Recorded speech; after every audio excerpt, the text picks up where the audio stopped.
The first crack appeared across the training dome before the humans had even stepped onto the surface. From my observation chamber high above the arena, I instinctively leaned toward the glass, waiting for the familiar reaction. Panic. Every species panicked. My name is Senior Evaluator Xerok Velis, Chief Instructor of the Galactic Coalition's Extreme Environment Qualification Program. For 13 standard cycles, I had supervised the infamous Deathworld adaptation trial, the most feared examination in Coalition history. 398 civilizations had entered this arena. None had enjoyed it. Some recruits collapsed the instant artificial gravity increased. Others begged for extraction before sunset. Even battle-hardened veterans from warrior civilizations eventually reached their breaking point. That was the purpose. The trial existed to strip away pride, training, rank, and confidence until only instinct remained. Only then could we judge whether a species deserved a place among the Coalition's frontline defenders. Today, another race would be tested. Humans, the newest members of the Coalition. Personally, I expected very little. Their biological records looked almost laughable beside those of other military species. No armored scales, no venom sacs, no natural claws, no reinforced skeleton, no thermal vision, no enhanced hearing. Their skin bruised easily. Their muscles were average. Even their bones fractured more readily than those of most Coalition citizens. On paper, they appeared alarmingly fragile. Yet the reports attached to those same medical files refused to make sense. Only months earlier, a single human diplomat had convinced an entire pirate armada to surrender without firing a weapon. Another report described a civilian engineer who voluntarily entered a failing antimatter reactor to save over 2,000 lives after every evacuation order had been issued. Fragile bodies. Completely irrational courage. It was a combination no predictive model could explain, which was precisely why Coalition High Command had assigned them to me. Below, the transport platform settled into the crimson dust of the artificial world. The heavy hatch slid open. 5 humans stepped into the simulation. The first was a woman with dark bronze skin and tightly braided black hair. According to her file, her name was Captain Maya Torres. The increased gravity struck instantly. She stumbled one step, recovered, took a long breath through the sulfur-filled atmosphere, coughed. Then, she smiled. Oh, she slowly looked across the endless rocky landscape. This is actually pretty cool. I frowned. That wasn't supposed to happen. Behind her emerged a broad-shouldered man with sandy hair and a trimmed beard. Ethan Mercer. Instead of checking his equipment, he knelt beside the cracked ground. He scooped up a handful of reddish soil. Interesting. He rubbed it between gloved fingers. Volcanic sediment. He glanced toward distant black mountains. Used to be active. A third human exited. A woman with silver blonde hair cut just above her shoulders. Nora Hayes. She looked upward instead of around. Dark storm clouds rolled across the artificial sky. Lightning flashed silently behind them. She grinned. Now that's beautiful. Beautiful? Most recruits described the sky as terrifying. The fourth human dropped from the transport, carrying 2 heavy survival packs, as though gravity meant nothing. Daniel Brooks. He stretched his shoulders, cracked his neck, then laughed. So, he looked toward the distant wilderness. Who's ready for the worst camping trip ever? The final recruit remained beside the landing platform. A petite woman with short auburn hair. Elena Quinn. Unlike the others, she wasn't studying the weather. She had already found a strange crystalline vein emerging from nearby stone. She brushed dirt away carefully. Huh. She smiled to herself. These crystals might actually filter contaminated water. I switched to their biometric monitors. Surely their emotions would tell the real story. Heart rates elevated. Expected. Adrenaline increasing. Expected. Respiration slightly accelerated. Normal. Then another graph appeared. Neural reward response. Positive emotional stimulation. I blinked. The indicator continued climbing. Impossible. My console displayed increasing excitement. Not fear. Excitement. I recalibrated the sensors. Same reading. Ran diagnostics. Everything functioned perfectly. The humans weren't hiding fear. They genuinely appeared happy. Below, Daniel laughed again. So where's the dangerous part? Maya pointed toward the distant cliffs. We'll find it. Nora folded her arms. Or it'll find us. Even better. All 5 laughed. I stared at them through the reinforced observation glass. For 13 cycles, I had watched civilizations enter this dome, believing themselves invincible. Every single one eventually learned humility. Yet these newcomers behaved like tourists arriving at a national park. No anxiety, no desperate caution, only curiosity. I began recording additional notes. Subject observation. Human emotional responses deviate significantly from every established behavioral model. The simulation had only begun. They had no idea what waited beyond those ridges. Neither, I realized, did I?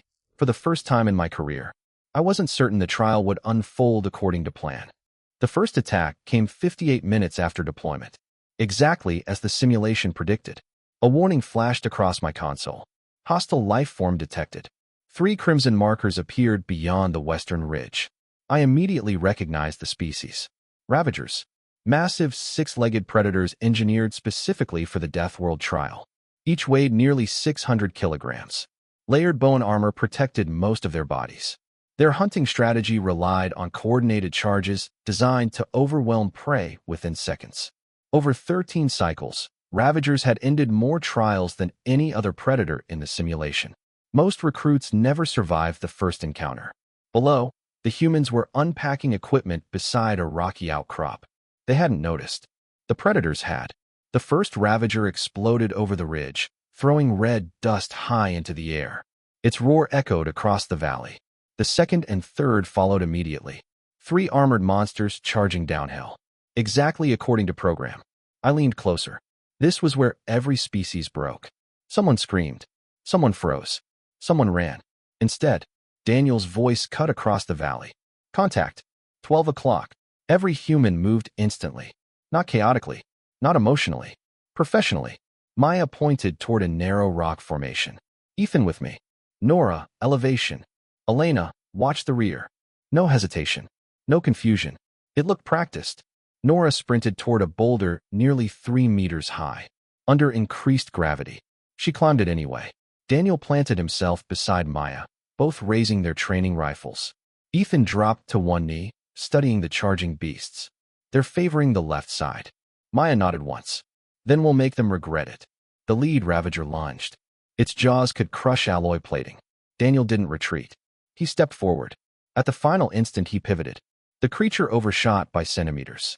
Its armored shoulder slammed into exposed stone. Before it recovered, Maya struck.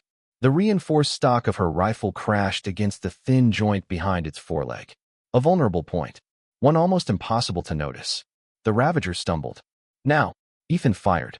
The energy round slipped beneath the creature's chest armor, exactly where protection was weakest. The predator collapsed. The second beast arrived. Nora's rifle cracked from above. One precise shot, directly into its exposed eye. The creature roared in agony. Daniel finished it before it regained balance. The third Ravager stopped. It looked from one fallen companion to the next. Growled. Charged anyway. Instead of fear. Nora laughed. Oh, I like this one. She fired. Missed intentionally. The predator turned. Exactly as she expected. Daniel intercepted. Maya struck its hind leg. Elena tossed a small sonic beacon she'd assembled only minutes earlier. The confused creature turned toward the noise. Ethan calmly fired the finishing shot. Silence returned. The entire encounter had lasted less than 4 minutes. I simply stared. That should not have happened. The combat analysis software compared today's performance against 13 cycles of archived trials. Average coalition survival time, 11 minutes. Human squad, 3 minutes, 47 seconds. The system highlighted the result in bright gold. New record. I wasn't impressed. I was disturbed. Down below, Daniel nudged the enormous carcass with one boot. So, he looked toward Ethan. Think it's edible? Ethan shrugged. If it isn't poisonous. Maya grinned. We're about to find out. Elena burst into laughter. You people seriously think with your stomachs. Daniel looked offended. Survival starts with food. Nora climbed down from the rocks. I vote barbecue. They all laughed. Again, I checked their emotional telemetry one more time. Fear had appeared briefly. Exactly 7 seconds. Then disappeared.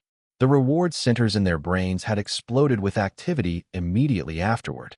Adrenaline. Satisfaction. Accomplishment. Even. Enjoyment. My assistant, Junior Evaluator Cyrex, entered the observation chamber carrying fresh sensor reports. He stopped beside me. They survived. I didn't answer. He looked through the glass. The humans were already dismantling the predator. collecting samples, examining muscles, studying claws. Daniel was trying to estimate its weight. Elena was sketching bone structure into her datapad. There, Cyrex whispered. Researching it. They're planning dinner. What? They're arguing over cooking methods. Silence filled the observation room. Finally, Cyrex spoke again. Shouldn't they be requesting medical evaluation? They don't appear interested. Psychological counseling? I slowly shook my head. They're discussing recipes. Neither of us spoke for almost a minute. Below, the 5 humans gathered around a small fire as evening approached. Instead of talking about surviving, they debated whose home country made the best grilled meat. The simulation had intended to traumatize them. Instead, it had accidentally organized the strangest camping vacation in Coalition history. I looked once more at the glowing data scrolling across my console. Every behavioral model had failed. Every prediction had failed. And somewhere deep inside Coalition headquarters, I knew today's report was about to create a problem much bigger than 5 unusually cheerful humans. I filed the first day's report with one word highlighted in red. Anomalous. I expected headquarters to dismiss it as faulty sensor data. Instead, less than 2 hours later, my communicator chimed. Priority summons. Only members of the Coalition Oversight Council could issue that level of command. That meant one thing. Someone important had already seen the human data. The council chamber overlooked the training complex from nearly a kilometer above the arena. 6 representatives sat around the circular table. None looked pleased. At the head of the chamber sat High Commissioner Tarek Voss, commander of Coalition Combat Evaluation. His silver eyes never left the holographic graphs floating above the table. Evaluator Velis. His voice was calm. Explain this. The graph expanded. Human emotional telemetry. Fear. Stress. Adrenaline. Then another line. Enjoyment. It climbed almost perfectly alongside danger. I cleared my throat. Our instruments confirmed the readings. Commissioner Voss looked up. I know they confirmed the readings. He folded his 4 hands together. I asked you to explain them. Silence. I couldn't. Finally, I answered honestly. I have no explanation. Several council members exchanged uneasy glances. General Restow, representative of the Vark Dominion, leaned forward. Perhaps your simulation was too easy. I almost laughed. Too easy? No civilization had ever called the Deathworld trial easy. Before I could answer, another council member spoke. Professor Ilaris San, chief behavioral scientist. The predators functioned correctly? Yes. Environmental hazards? Normal. Gravity. 1.6 standard. No malfunctions? None. She slowly turned toward the others. Then the anomaly isn't the simulation. It's the humans. The room became very quiet. Commissioner Voss finally stood. Increase tomorrow's difficulty. My stomach tightened. Sir. Tier 2. Even Tier 2 had broken experienced soldiers. I chose my next words carefully. The humans completed today's objectives significantly faster than projected. Exactly. Voss crossed his arms. I want to know whether today's behavior was confidence or insanity. The next morning I arrived before sunrise. The humans were still asleep inside the shelter they had built using broken transport panels and Ravager bones. Efficient. Primitive. Surprisingly sturdy. I entered the authorization code. Tier 2 activated. Immediately the simulation changed. Gravity increased to twice Coalition standard. Atmospheric toxins nearly doubled. Temperature dropped 18 degrees. Visibility decreased. Deep beneath the artificial landscape, something woke up. Daniel stepped outside first. The extra gravity nearly forced him back down. Whoa. He blinked. Either I'm getting old, or somebody turned the difficulty knob. Maya checked her wrist scanner. Toxin levels increased. Nora looked around. The weather's worse too. Elena smiled. So, she looked toward the others. They listened to us. Daniel laughed. I knew complaining yesterday would work. I actually rubbed my eyes. They thought the simulation had accepted feedback. No, they were excited. Again, warning lights flashed across my console. Subterranean predators released. The creatures were called burrow stalkers. Unlike the Ravagers, these hunted from below. They detected vibration. They attacked without warning. Only 4 species had ever survived their first encounter. The humans had no idea such creatures existed. I watched closely. This time, surely surprise would finally break them. Several minutes passed. Nothing. The squad continued hiking across broken terrain. Daniel was telling some story that made everyone laugh. Then, Nora froze. One raised hand. Everyone stopped immediately. What? Daniel whispered. She didn't answer. Instead, she slowly knelt, pressed one hand against the ground, closed her eyes. Feel that? Nobody moved. A faint vibration, barely measurable. Ethan frowned. I don't hear anything. You won't. Nora remained perfectly still. It's underneath us. 3 seconds later, the earth exploded. A burrow stalker burst from the ground exactly where Daniel had been standing. Only, he wasn't there anymore, because Nora had already shoved him sideways. The enormous predator snapped empty air. Maya reacted instantly. Contact. The valley erupted into chaos. Yet as alarms echoed through the observation chamber, a strange thought crossed my mind. For the first time since this trial began, I wasn't wondering if the humans would survive. I was wondering how long the predators would last. The burrow stalker erupted from the ground with terrifying speed. Jagged mandibles snapped shut where Daniel had stood less than a heartbeat earlier. Dust exploded into the air. Chunks of crimson stone rained across the valley. Move! Maya shouted. The squad scattered with practiced precision. Unlike the Ravagers, the burrow stalker didn't rely on brute force. It hunted with patience. Its armored body disappeared beneath the earth almost instantly, leaving only a widening ripple beneath the surface. I had seen this predator dismantle entire platoons. It attacked, vanished, waited, then struck again from another direction. Most recruits never figured out where it would appear next. The humans had seconds. There. Nora pointed toward a patch of vibrating soil. Daniel didn't hesitate. Instead of backing away, he sprinted toward it. What are you doing? Ethan yelled. The ground exploded again. The predator burst upward. But Daniel had expected it. At the last possible instant, he threw himself into a slide beneath one sweeping claw. The monster overshot.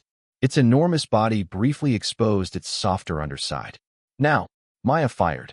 Her energy burst struck exposed tissue between overlapping armor plates. The creature screeched. Not dead, just angry. Very angry. A second warning flashed across my console. Additional hostiles deployed. What? I stared at the screen. The simulation wasn't scheduled to release another stalker yet. Then I realized what had happened. The first creature had triggered the emergency pack behavior, a rare adaptive feature. If one stalker remained engaged too long, another joined the hunt. A second ripple appeared beneath the ground. Then a third. My pulse quickened. 3 burrow stalkers. Even elite coalition commandos struggled against 2. Elena looked around. We've got company. I counted. Daniel answered with a grin. I wish they'd attack one at a time. Maya rolled her eyes. You complain about everything. I like efficiency. Even now? They were joking. The first stalker lunged again. Nora climbed a boulder before it reached her. The monster smashed into solid rock instead. Fragments exploded everywhere.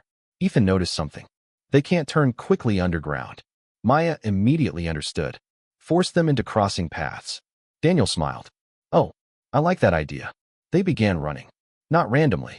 Deliberately. Each human moved along a different path. The predators followed. Beneath the surface, 3 enormous bodies raced towards separate targets. Then Maya shouted. Left. Every human changed direction simultaneously. The burrow stalkers didn't. Underground. The predators collided. The impact shook the entire valley. One burst from the earth sideways. Another crashed into it. The third became trapped beneath both. For nearly 5 seconds, every monster lay exposed. 5 seconds was enough. Energy fire erupted from every direction. Daniel targeted joints. Maya focused on sensory organs. Nora fired into damaged armor. Ethan struck exposed muscle. Elena launched a compact sonic charge she'd assembled from spare equipment. The explosion echoed across the valley. When the smoke cleared, one predator lay motionless. Another retreated beneath the earth, badly wounded. The third disappeared entirely. The tactical display confirmed the encounter had ended. Silence settled across the arena. Daniel dropped onto a rock. Okay. He laughed between breaths. Those things are officially my new least favorite underground neighbors. Elena sat beside him. They're fascinating. Daniel stared. You almost got eaten. I know. And your conclusion is fascinating? She shrugged. They're still fascinating. Nora couldn't stop laughing. Inside the observation tower, nobody spoke. Junior Evaluator Cyrex slowly looked toward me. They adapted. During the fight, I nodded. They analyzed unfamiliar predators, identified movement limitations, created a strategy, and executed it in less than 3 minutes. Cyrex swallowed. Can every human do this? I don't know. That answer bothered me more than anything. My console beeped again. Psychological assessment updated. I opened the report. Expected emotional state after surviving multiple predator attacks. Elevated trauma. Reduced confidence. Increased caution. Human emotional state. Confidence increased by 18%. Curiosity increased by 31%. Team cohesion increased by 42%. Voluntary exploration behavior, increasing. I reread the last line twice. Instead of becoming more cautious, the humans wanted to explore even farther. I looked back through the observation window. Daniel had already picked up a long claw from one of the defeated predators. He spun it in his hand. You know, we should take one home. Maya laughed. Customs would absolutely stop you. Worth asking. Even Ethan smiled. For 13 cycles, I had watched fear slowly consume every recruit who entered this dome. These 5 humans were becoming more enthusiastic every hour. And for the first time in my career, I began to suspect that the Deathworld trial wasn't testing the humans. The humans were testing the Deathworld. That evening, I submitted another report to Coalition Command. This time I didn't label the humans as anomalous. I labeled them unpredictable. The distinction mattered. An anomaly suggested faulty data. Unpredictable meant the data was real. And that frightened the council far more. Less than an hour later, another encrypted order arrived. It contained only 7 words. Escalate immediately. Authorize Tier 3 conditions. I stared at the message for several seconds. Tier 3. In 13 cycles, I had activated it only 4 times. Every previous trial had ended in emergency evacuation. Some recruits never fully recovered. Yet now, the council wanted to unleash it on humans who laughed while fighting monsters. I wasn't convinced that was a good idea, but the order came from the highest authority. I had no choice. At exactly 0600 hours, I entered the authorization code. The dome trembled. Artificial gravity climbed again. 2.4 standard gravity. Toxic compounds in the atmosphere doubled. Violent electrical storms formed almost instantly. Then the deepest containment chambers unlocked. Warning lights flooded every screen. Alpha predators released. Unlike the Ravagers or Burrow Stalkers, these creatures didn't charge. They hunted. Patiently. Silently. The Coalition called them Night Reapers. 8-legged predators capable of clinging to vertical cliffs. Their bodies bent light, making them nearly invisible beyond 20 meters. Most victims never saw them. They only heard the scream. The humans woke almost immediately. Daniel stepped outside first. He nearly dropped to one knee. Okay. He exhaled slowly. Now they're trying. Maya checked the environmental scanner. Gravity increased again. Elena looked toward the dark green sky. Toxin levels are almost double yesterday. Nora smiled. I knew yesterday felt too easy. Daniel laughed. I was thinking the same thing. I couldn't believe what I was hearing. Normal recruits cursed the simulation. These 5 complimented it. Hours passed. The squad adapted once again. They slowed their pace, shortened each step, reduced unnecessary movement. Nobody complained. Nobody argued. Instead, they constantly checked on one another. You good? I'm fine. Need water? I'm good. Take a break. We moved together. Every decision centered around the team, not individuals. Then Nora stopped walking. Completely. She slowly raised one hand. Everyone froze. What is it? Maya whispered. Nora didn't answer immediately. She stared toward a distant cliff. There. Daniel squinted. I don't see anything. You aren't supposed to. She pointed again. Something blinked. Ethan frowned. A reflection? No. Eyes. I quickly enlarged the camera feed. Nothing. Then, movement. Barely visible. Even the automated tracking system failed to identify it. The Night Reaper. Somehow, Nora had seen it before the sensors did. The predator attacked. Not from the cliff. From above. It launched itself nearly 20 meters through the air. Straight toward Daniel. Maya reacted instantly. Down. Daniel dove. The creature sailed over him. Its bladed legs carved deep grooves into solid stone. Before it recovered, Ethan fired. The energy bolt struck. The creature barely reacted. Its armor absorbed most of the blast. It's tougher, Daniel shouted. No kidding. The Reaper vanished again. Almost invisible. Only shifting shadows betrayed its movement. A second predator appeared behind Elena. Maya tackled her aside. Massive claws struck empty ground. Stone exploded. Dust swallowed the battlefield. Inside the observation tower, every analyst leaned toward their screens. No one spoke. The humans were fighting enemies they could barely see. "Listen," Nora suddenly shouted. Everyone stopped firing. The battlefield became strangely quiet. Wind, thunder, rain. Then, a faint clicking sound. "There!" She fired without seeing the creature. The invisible predator shrieked. Daniel grinned. "So that's how we find them. They click before they jump." Ethan nodded. "Echolocation." Maya smiled. "Good catch." Within seconds, the entire squad adjusted tactics. Nobody chased the predators anymore. They listened. Every click became a warning. Every warning became an opportunity. The hunters had become the hunted. The battle lasted nearly 7 minutes, longer than any previous encounter. When it finally ended, both Night Reapers lay motionless across the valley floor. The humans looked exhausted, covered in dust. Several suits had deep claw marks. Daniel's shoulder bled where one strike had slipped through his armor. Elena's breathing remained heavy. Even Maya leaned against a rock to recover. For the first time, they genuinely looked tired. I expected silence. Instead, Daniel burst into laughter. "Those things," he shook his head, "were awesome." Nora sat beside him. "I almost missed the second one. But you didn't." Ethan smiled. "We're getting better." Maya looked around the battlefield, then quietly said something that made every observer in the tower fall silent. "I think we're starting to understand this planet." "No," I thought. "Not the planet. The trial. You were learning the trial itself." And that had never happened before. For 13 cycles, every species had survived by enduring the death world. These humans were doing something entirely different. They were studying it, improving against it, mastering it. I slowly looked at the latest performance report.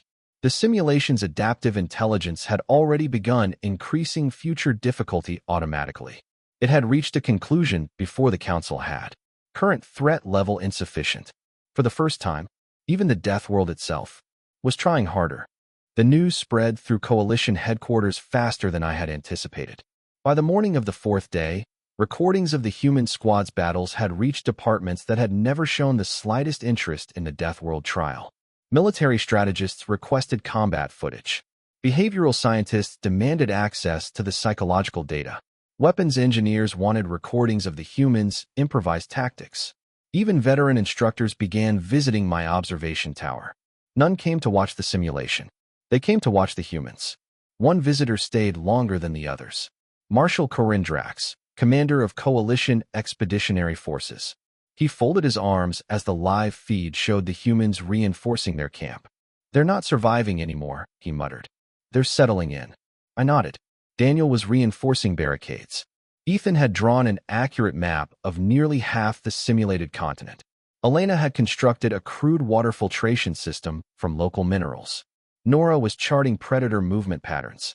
Maya coordinated everything while assigning rotating watches. The camp no longer looked temporary. It looked permanent.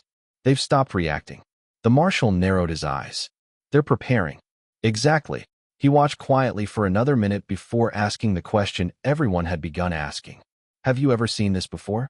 "No, not even once." "Never." The marshal remained silent. Finally, he whispered, "I think they've domesticated the trial." His words stayed with me, because they felt disturbingly accurate. The death world had been designed to dominate recruits. Instead, 5 humans were systematically learning every weakness hidden inside it. The simulation noticed too. Adaptive intelligence activated automatically. Warning: current threat level insufficient.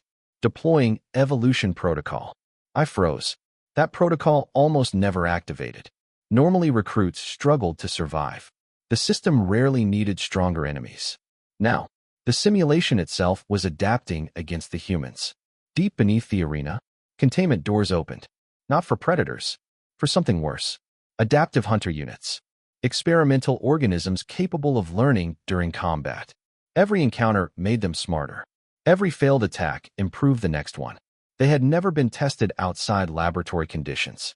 Even I hadn't expected to see them activated. The humans noticed something had changed almost immediately. Daniel examined fresh footprints outside camp. "These aren't yesterday's." Ethan knelt beside him. "They're avoiding our traps." Nora looked toward the distant cliffs. "They're watching us." Maya slowly nodded. "They're learning." Elena smiled. Good. Everyone looked at her. What? She shrugged. It would have gotten boring otherwise. Daniel laughed. I like the way you think. The first adaptive hunter appeared just before sunset. Unlike previous predators, it didn't attack. It stayed hidden, watching, studying. When Daniel deliberately approached, it retreated, testing, measuring, exactly as designed. They're figuring us out, Ethan said. So we change. Maya answered immediately. No routine. No predictable patrols. Switch positions every hour. Daniel grinned. So, we're playing chess now. For 2 full days. Neither side gained an advantage. The hunters studied the humans. The humans studied the hunters. Every attack became slightly more sophisticated. Every defense became slightly stronger. The entire observation tower watched in fascination. It no longer felt like a survival trial. It felt like 2 apex predators competing for dominance. Then the breakthrough came. Not from the simulation. From Elena. She spread several sketches across a flat rock. They communicate. Daniel frowned. How? Foot vibrations. She pointed towards several markings she'd recorded. They're using different step patterns. Ethan's eyes widened. Like a language? I think so. Nora smiled. If she can read it. Daniel finished the sentence. Then we can lie. Everyone turned toward him. A slow smile spread across Maya's face. Oh, I like where this is going. That night, the humans deliberately created false vibration patterns around their camp. To the hunters, it sounded like 5 exhausted humans sleeping. In reality, the squad had relocated nearly 80 meters away. Just before dawn, the hunters launched a perfectly coordinated ambush. Against an empty campsite, the resulting explosion of traps shook the valley. Massive stone slabs collapsed. Energy mines detonated. Entire sections of terrain gave way. The hunters barely escaped. For the first time since their deployment, the adaptive predators had been outsmarted. Daniel burst into uncontrollable laughter. I can't believe they fell for it. Nora wiped tears from her eyes. We just pranked the deadliest creatures in the coalition. Even Maya laughed. I almost feel bad. Elena looked toward the distant smoke. Almost. Inside the observation tower. Nobody spoke. Marshal Drax slowly turned toward me. They just defeated adaptive artificial intelligence. Using a practical joke. I didn't answer. Because there wasn't one. For 13 cycles, I had believed intelligence meant superior technology. The humans had demonstrated something else. Sometimes, creativity was stronger than perfection. I looked toward the 5 figures celebrating around a campfire. The simulation had evolved. The predators had evolved. The difficulty had evolved. Yet somehow, the humans kept evolving faster. And for the very first time, a thought crossed my mind that would have been considered absurd only days earlier. Perhaps the coalition hadn't invited humans into the galaxy because they needed our protection. Perhaps, one day, we would need theirs. Deathworld training went wrong when humans began enjoying it. HFY Sci-Fi HFY Stories. The 5th morning began with silence. No predator attacks. No storms. No alarms. The Deathworld had never been this quiet. From the observation tower, I felt strangely uneasy. The simulation was planning something. It always did. Then every monitor in the control room flashed crimson. Final evaluation activated. The room fell silent. Junior evaluator Cyrex slowly looked at me. I thought the final evaluation only happened after 30 days. It does. So why now? I stared at the screen. The answer appeared seconds later. Subjects have exceeded all performance parameters. Standard testing no longer valid. The simulation had reached a conclusion. Normal testing methods no longer measured human capability. It had decided to create an entirely new challenge. Deep beneath the arena, massive containment doors opened one final time. Even I had never seen what lay behind them. Only rumors. The archives referred to it as the Apex Guardian. The original architects of the Deathworld trial had created it centuries ago, not to hunt recruits, but to end simulations that became uncontrollable. A last resort. One creature, over 12 meters tall, covered in layered obsidian armor, for immensely powerful arms, a tail capable of crushing armored vehicles. Its neural core constantly adapted to enemy tactics. Every military academy in the coalition studied its design. None had ever fought one, because no recruit had survived long enough to trigger its release. Until today, The mountain at the center of the valley cracked apart. Stone cascaded down the slopes. The earth trembled. The humans stopped what they were doing. Daniel looked toward the distant mountain. That's new. I don't think we're supposed to ignore it, Nora replied. Maya nodded. We move. No panic. No hesitation. Just quiet determination. The Guardian emerged. Even through reinforced observation glass, its roar vibrated the tower. Every analyst instinctively stepped backward. The humans didn't. They stood together in complete silence. Ethan broke it first. That's big. Daniel grinned. I was going to say adorable, but sure. Maya sighed. Focus. The Guardian attacked. Its first strike shattered an entire cliff face. The humans scattered just in time. The second strike sent boulders flying hundreds of meters. Daniel rolled beneath falling debris. Nora climbed higher ground. Ethan scanned the creature carefully. Armor everywhere. There has to be a weak point. There always is. For nearly 20 minutes they fought. Every tactic that had worked before failed. Energy weapons barely scratched the armor. Explosives accomplished almost nothing. Even carefully placed traps slowed it only briefly. The Guardian learned after every exchange. It anticipated flanking maneuvers, predicted sniper positions, destroyed cover before the humans reached it. Inside the observation tower, nobody spoke. For the first time, the humans looked genuinely challenged. Daniel slammed into a rock after barely avoiding the Guardian's tail. You got any ideas? I've got one. Elena's voice came through the communicator. It's risky. Daniel laughed. When have we ever liked safe plans? She smiled. Fair point. Elena had been studying the battlefield. Not the monster. The battlefield. She noticed something everyone else had missed. The Guardian always repositioned itself towards stable ground before attacking. It avoided fractured terrain. Not because it feared falling, but because its enormous weight reduced mobility. She marked a narrow volcanic ridge on everyone's tactical display. If we can force it here. Maya immediately understood. The ridge collapses. Ethan nodded. It won't kill it. It doesn't have to. Daniel smiled. It only has to stop it. The next several minutes became the most dangerous part of the entire trial. The humans deliberately drew the Guardian toward the unstable ridge. Daniel taunted it. Nora fired from elevated rocks. Maya stayed just within its reach. Each step pulled the enormous creature closer. Closer. Closer. Finally. Now. Ethan detonated every remaining explosive charge beneath the ridge. The mountain split apart. Thousands of tons of rock collapsed into the canyon below. The Guardian lost its footing. Its massive body disappeared beneath an avalanche of stone. The entire valley shook. Dust filled the sky. Silence followed.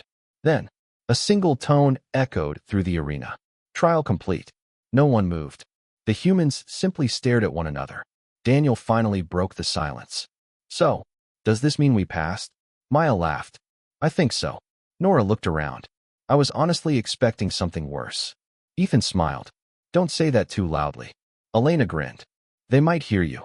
In the observation tower, every analyst remained frozen. The simulation had ended. Not because the humans survived, because it had no further evaluations left to perform. My terminal displayed the final assessment. Deathworld adaptation trial. Result, success. Then another line appeared. One that had never existed before. New classification required. I frowned. The system was rewriting its own records. Seconds later, the new designation appeared. Humanity. Status. Deathworld training incompatible. Reason. Subjects consistently display positive engagement with environments intended to induce extreme psychological stress. Around me, several analysts began laughing in disbelief. The trial itself had effectively admitted defeat. A week later, I stood before the full Coalition Council. Every representative waited for my recommendation. Commissioner Voss spoke first. Evaluator Velis. Based on your observations, should humanity continue participating in the standard Deathworld program? I looked around the chamber. Then I answered with complete honesty. No. Several council members exchanged confused looks. Voss frowned. Explain. I activated one final recording. The humans sitting around their campfire on the last night. Sharing stories. Laughing. Planning future expeditions. Not celebrating survival. Planning to come back. I turned toward the council. The purpose of this program is to teach recruits how to survive hostile worlds. I paused. The humans learned that lesson on the first day. The remaining days, the Deathworld spent trying to survive them. Silence filled the chamber. Finally, Commissioner Voss smiled. A rare sight. So, what do you recommend? I couldn't help smiling myself. We stopped calling them trainees. The chamber waited. I finished my report and started inviting them to teach. The motion passed unanimously. From that day forward, every Coalition Survival Academy added a new elective course to its curriculum: Human Fieldcraft and Adaptive Survival. Attendance became mandatory for elite military units. Ironically, the instructors were the very species everyone had expected to fail, because the galaxy eventually learned a truth no simulation had been able to predict. A death world doesn't become less dangerous simply because someone survives it. It becomes less frightening when a human starts smiling.